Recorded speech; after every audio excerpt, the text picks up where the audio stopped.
ہے ہم سمجھتے ہیں کہ جیسے پرانا ایک صدیوں پرانا قانون کا اصول ہے کہ انصاف نہ صرف ہو انصاف بلکہ ہوتا ہوا نظر آنا چاہیے.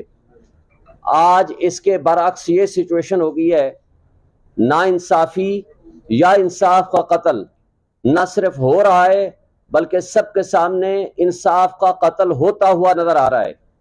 سب سے پہلا تو انصاف کا قتل آپ دیکھیں کہ ایک متعصب جج ہمایوں دلاور نے آج جو فیصلہ سنایا ہے کل کے اسلام آباد ہائی کورٹ کے فیصلے کے بعد کہ وہ دونوں پارٹیز کو سن کے دوبارہ فیصلہ کریں گے، جس میں سب سے پہلا اصول تھا کہ کیا یہ کیس قابل سماعت ہے بھی نہیں یا نہیں. لیکن سب سے پہلا سوال تو یہ ہے کہ اسلام آباد ہائی کورٹ کے چیف جسٹس صاحب نے جو فیصلہ دیا وہ کیا آئین اور قانون کے مطابق تھا؟ وہ بھی غلط تھا، جس کو ہم نے آج چیلنج کر دیا ہے. جو شخص پہلے ہی اپنا مائنڈ ڈسکلوز کر چکا ہو اور 2 دفعہ فیصلہ کر چکا ہو اور اس نے آج بھی اپنے فیصلے میں کہا ہے کہ 2 دفعہ جو میں قابل سماعت ہونے پہ فیصلہ دے چکا ہوں میں اسی پر رائے کرتا ہوں، یعنی ایک لائن کے اندر اس کے اوپر فیصلہ سنا دیا، تو کیا جسٹس عامر فاروق صاحب کو یہ کیس واپس ہمایوں دلاور کے پاس بھیجنا چاہیے تھا؟ بالکل نہیں. دوسری بات، انہوں نے آج جو فیصلہ سنایا ہے اس کے اندر ہمارا موقف سنے بغیر one sided an ex parte decision دے دیا. پھر اس ایکس پارٹی ڈیسیژن کے اندر جو کہ وہ پابند تھا کہ کورٹ ٹائمنگز کے اندر ہماری بحث سنتا اور بحث سننے کے بعد جو وہ فیصلہ کرتا، لیکن ہم نے آج اس کے خلاف ٹرانسفر اپلیکیشن بھی جمع کرا دی اور عامر فاروق صاحب کی ججمنٹ کے خلاف بھی سپریم کورٹ میں فائل جمع کرا دی. اس سے پہلے کہ ہم اپنے آرگومنٹس کا سٹارٹ کریں اس نے فیصلہ ہی سنا دیا اور اپنے لکھے ہوئے فیصلے پہ ابھی سائن نہیں ہوئے تھے، اس کا زبانی فیصلہ صرف آیا تھا. تو ہمیں یہ بتائیں کہ یہ برقرفتاری کیسے ہو گئی کہ اسلام آباد پولیس لاہور بھی پہنچ گئی؟ اس کا مطلب ہے ان کو پہلے سے پتا تھا. اور اگر وہ نہیں پہنچی، جو کہ بظاہر لگتا ہے کہ وہ پہنچ چکی تھی، اگر وہ نہیں پہنچی تھی تو کس طریقے سے انہوں نے وہاں 5 منٹ کے اندر ان کی زبان پارک کے دروازے توڑ کے ان کی گرفتاری کر لی؟ اور یہ گرفتاری 5 منٹ کے اندر ثابت اور ظاہر کرتی ہے کہ اس کا مطلب میچ فکس تھا اور مینیج تھا، اس لیے کہ زبانی حکم پہ کبھی بھی کسی کی گرفتاری نہیں ہوا کرتی. جب آرڈر نہیں لکھا گیا، جب وہ وارنٹ آف ارسٹ جاری نہیں ہوئے، آئی جی یا اس کا نمائندے کو یہ نہیں بتایا گیا، وہ یہاں سے لے کر کے لاہور نہیں پہنچا، اس سے پہلے گرفتاری کیسے ممکن ہے؟ پھر آج آپ نے دیکھا کہ خواجہ حارث جو ہمارے لیڈ کونسل ہیں، ان کے منشی کو صبح سویرے نامعلوم لوگوں نے ہائی کورٹ کے اندر سے اٹھا لیا اور ان کو عدالت سے باہر لے کے ان کو کہا کہ آج کے بعد آج کسی صورت کوئی پٹیشن اور فائل جمع نہیں ہونی چاہیے. پھر میں نے اپنے منشی کو بھیجا کہ وہ جا کر اس کی مدد کرے، پھر اس کو بھی اٹھا لیا، جس کو کچھ دیر بعد چھوڑ دیا دونوں کو. پھر مجھے خود جانا پڑا وہ فائل جا کر جمع کرانے کے لیے، کسی اور ذریعے سے، وکلاء صاحبان کے ذریعے سے میں نے وہ ٹریس کرائی فائل. تو مجھے یہ بتائیں یہ کیسا نظام انصاف ہے؟ کیا اس نظام انصاف کو ہم کہہ سکتے ہیں کہ ہمارے ملک میں آئین ہے، ہمارے ملک میں قانون ہے، ہمارے ملک میں انڈکلیئرڈ مارشل لاء نہیں ہے؟ آج پی ٹی آئی کے G8 کے دفتر کے اندر صبح سویرے ویگو ڈالے پہنچ جاتے ہیں. مجھے یہ بتائیں ان کو کیسے پتا تھا کہ آج ہر حال میں یہ فیصلہ آنا ہے؟ کیا ہمارے ہاں یہ نظام انصاف اور قانون کی حکمرانی ہے؟ کیا یہ آئین کی بالادستی کی بات ہے جو آج کی فاشسٹ حکومت، یہ جو پیپلز پارٹی اور مسلم لیگ نون اور JUIF جو آئین کی منا رہے تھے گولڈن جوبلی، ان کو چاہیے آئین کی برسی منائیں، اس لیے کہ آئین کو آپ نے معطل کر دیا. 8 مرتبہ گرفتاریاں ہو کے بھی عدالتوں کو سے لوگوں کو انصاف نہیں ملتا. پی ٹی آئی کے ورکرز کو کرش کیا جا رہا ہے، 4 دیواری کی پامالی ہو رہی ہے. میں اس کیس کے حوالے سے 2-3 منٹ اور بات کر کے اپنی بات ختم کروں گا کہ آج جو فیصلہ دیا ہے میرٹ آف دی کیس آپ کو ایک بات سے بتا دوں، جب آپ ہمارے گواہ نہیں آنے دیتے تو آپ کیسے کہتے ہو کہ ہم نے شواہد پیش نہیں کیے؟ بھائی ہمارے گواہ پیش کرنا ہمارا بنیادی حق ہے۔ فیئر ٹرائل کا قانون آئین آرٹیکل 10A ہمیں موقع دیتا ہے کہ ہم اپنے مقدمے کو انصاف کی بنیاد پر اور فیئر ٹرائل کی بنیاد پر فیئر چانس آف ڈیفنس ہمیں ملنا چاہیے۔ تو کیا وہ ہمیں ملا؟ نہیں ملا۔ جب آپ ہمارے گواہان کا فیصلہ آپ نے کرنا ہے کہ آپ کے گواہوں کو میں نے نہیں آنے دینا، پھر متعصب جج ہمایوں دلاور کی مس کنڈکٹ آپ دیکھیں اور ان کی بدنیتی دیکھیں، 12 بجے 12:30 بجے وہ ہمارے گور صاحب کو کہتے ہیں کہ آپ اپنے گواہان کو 1:30 بجے لے آئیے۔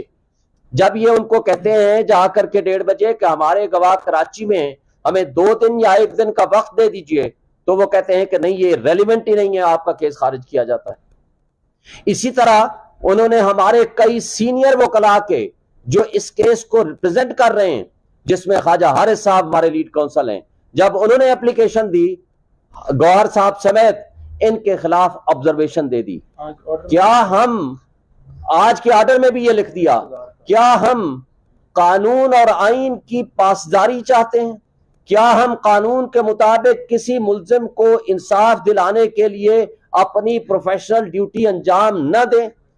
تو کیا ہم اس طرز عمل کو کیا کہیں گے؟ یہ انصاف کو بلڈوز کیا جا رہا ہے، انصاف کو دفن کیا جا رہا ہے، اس لیے کہ ہم یہ سمجھتے ہیں کہ ایسے جج کو منصف کی کرسی پہ بھی نہیں ہونا چاہیے۔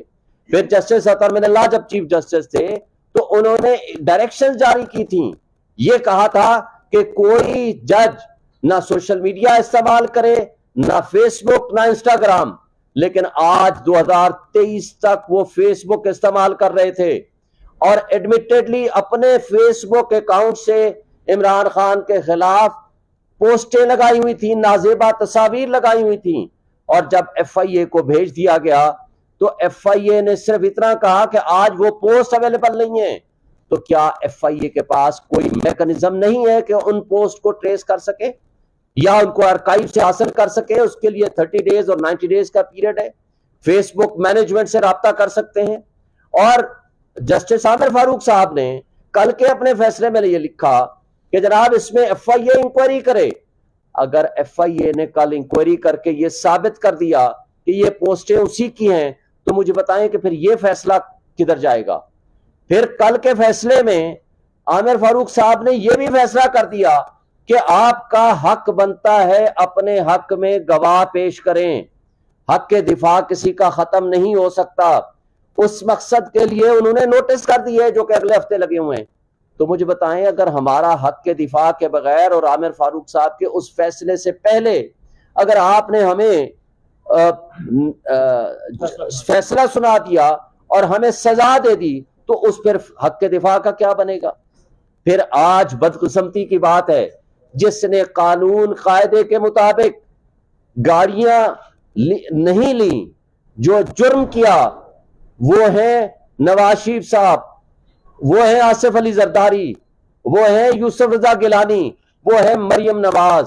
یہ جرم ہے جن کے خلاف ریفرنسز بنے لیکن نیب لا کی ترمیم کے بعد وہ واپس ہو گئے۔ یعنی جو مجرم ہیں جنہوں نے جرم کیا ہے توشہ خانہ سے، ان کو تو آپ نے اقتدار دے دیا، اور جنہوں نے قانون اور قاعدے کے مطابق کوئی چیز لی اور اس کی وہ پراپرٹی بن گئی، اس نے کل اس کو بیچا، اس کو رکھا یا کسی کو گفٹ کیا، یہ اس کی پراپرٹی ہے، وہ جرم نہیں ہے، وہ قانون قاعدے کے مطابق ہے۔ اور ایک بات اور کہ یہ جو آج الزام لگایا جس کے اوپر سزا ہوئی ہے، یہ صرف یہ الزام ہے کہ آپ نے ٹیکس اتھارٹیز کے پاس تو جو لائبلٹیز اور جو ایکسپنسز اور جو آپ کے ایسٹس ہیں وہ تو آپ نے ڈکلیئر کر دیے، لیکن الیکشن کمیشن میں آپ نے وہ پیسے تو ٹھیک لکھے لیکن آگے لفظ توشہ خانہ نہیں لکھا، اس کی تفصیل نہیں لکھی کہ اس میں یہ چیز موجود ہے۔ بات یہ ہے کہ وہاں وہ خانہ ہی نہیں ہوتا، کیونکہ یہ فرق ہے۔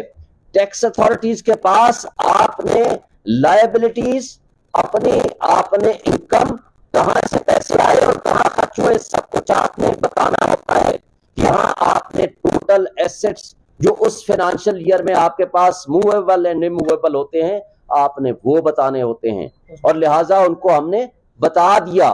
تو یہ ہے ٹوٹل کیس، لیکن اس کیس کو پچھلے 1.5 سال سے جس طرح پولیٹیکل وکٹمائزیشن کے لیے استعمال کیا جا رہا ہے یہ سب آپ کے سامنے ہے، ہماری قوم کے سامنے ہے۔ ہم بجا طور پر سمجھتے ہیں کہ اس متعصب جج کے ساتھ ہماری اسٹیبلشمنٹ ملی ہوئی تھی، اس متعصب جج کے ساتھ ہمارے تمام ادارے ملے ہوئے تھے، اس متعصب جج کے پیچھے ہمارے یہ جو پی ڈی ایم کی فاشسٹ حکومتیں ہیں وہ کھڑی ہوئی تھیں، اور انہوں نے صرف پولیٹیکل وکٹمائزیشن کے لیے خان صاحب کو نشانہ بنایا، اور ہم اس کی بھرپور مذمت کرتے ہیں۔